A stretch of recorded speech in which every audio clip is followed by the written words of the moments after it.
మెదక్ జిల్లా చేగుంట పట్టణ కేంద్రంలో ఈరోజు పీర్ల పండుగ ఘనంగా జరిగింది. ఈ కార్యక్రమంలో భక్తులంతా అధిక సంఖ్యలో వచ్చి పాల్గొన్నారు. ఈ పండుగను ప్రతి సంవత్సరం పేద ధనిక విభేదాలు లేకుండా గొప్పగా జరుపుకుంటారు.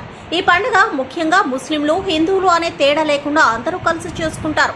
ఈ పండుగ యొక్క ప్రత్యేకత ఏంటంటే మొక్కిన మొక్కుబడులను చెల్లిస్తారు. తెలంగాణ ప్రాంతంలో మరీ ముఖ్యంగా నిజాం పాలిత ప్రాంతాల్లో మొహరం పండుగను ముస్లింలే కాక అన్ని వర్గాల ప్రజలు జరుపుకోవడం వందలాది ఏళ్లుగా సాగుతుంది.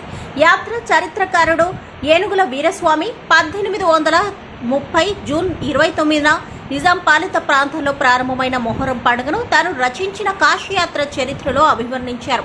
ఆయన హైదరాబాద్ ప్రాంతంలో జరిగిన మొహరం పండుగ వైభవాన్ని ఇలా వర్ణించారు. షహరుకు కంచికి గరుడ సేవ ముఖ్యమైనట్టుగా మొహరం పండుగ ప్రబలమైన ఉత్సవము. ఆ ఉత్సవ కాలంలో పరమాత్ముని చైతన్యము ఆ షహరులో ఎక్కువగా ప్రకాశించుట చేత అనేక వేల మంది ఇతర మతస్థులుగా నుండేవారు కూడా షహరుకు వచ్చి ఆ 9వ దినము మొదలు ఆఖరు వరకు నుంచున్నారు.